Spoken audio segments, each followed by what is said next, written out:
Fala pessoal, tudo bom? Eu me chamo Miguel e nós vamos trabalhar com vocês alguns artigos do livro A Linguagem e seu Funcionamento, de Eni Orlund. Olá, boa noite. Eu irei falar agora sobre histórias das leituras que está presente no livro Discurso e Leitura da Sra. Orlando. Bem, eu gostaria de iniciar com a seguinte afirmação, que toda a leitura ela tem a sua história. E deve estar passando na mente de muitos de vocês, o que isso quer dizer? Qual o significado disso?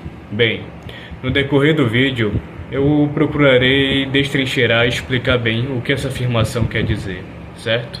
E desse modo,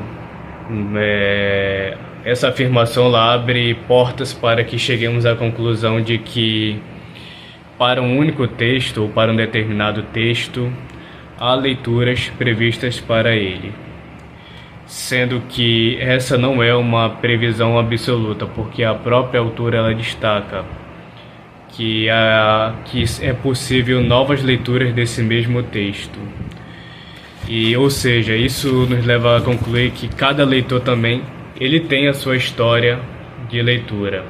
E se todas as leituras ela tem a sua história, logo o mesmo texto ele pode ser lido várias vezes numa mesma época e mesmo assim ter várias interpretações diferentes, como ele pode ser lido também em outras épocas e também ter várias interpretações diferentes. Bom, isso nos leva a crer que a interpretação ela depende do contexto social, histórico e até mesmo ideológico de uma sociedade. O artigo que nós vamos trabalhar é a noção do sujeito e a identidade do leitor. Uma coisa pressupõe a outra. Então, nessa situação, para que o leitor encontre uma identidade, é necessário primeiro que ele tenha uma noção do que é esse sujeito, do que é ser esse sujeito leitor. Então, é muito importante, antes de que ele encontre a sua identidade, passe primeiro pela noção de sujeito. E aí ele parte para o segundo passo, ainda nessa situação, que é a legibilidade.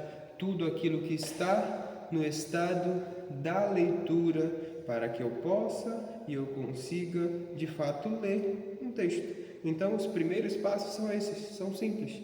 Vamos focar em leitura.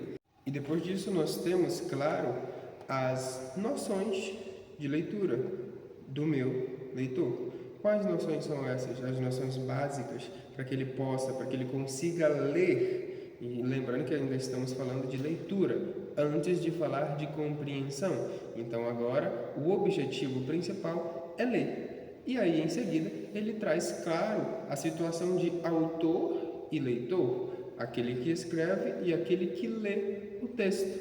Antes de eu ler um texto, é necessário também que eu conheça quem escreveu, para que eu saiba a fonte, a real história que está passando naquele texto. Porque, claro, em um mundo moderno, como existem bastante fake news e outras situações do tipo, acontecem essas situações.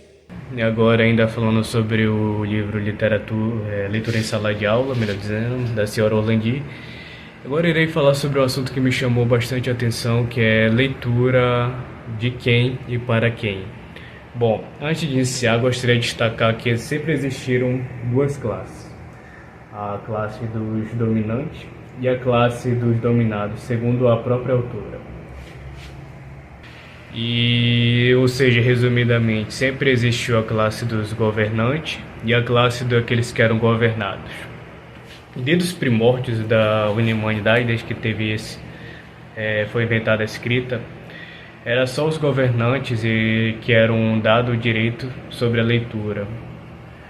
Já na Idade Média,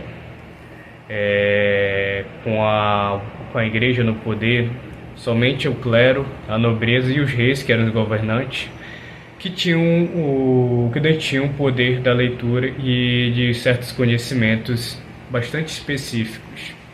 E já no período pós das revoluções burguesas, que são pós-revolução industrial e pós-revolução francesa, foi conquistado pelo povo o direito à educação, só que a igualdade, só que nesse tentativa de criar igualdade acabaram ainda criando mais desigualdade, porque o ensino principalmente da língua foi, como posso dizer, dividido, enquanto os burgueses e aqueles que daí tinham maior poder político e econômico estavam aprendendo o francês, que era estruturado ainda no latim, que era o francês, como posso dizer, culto.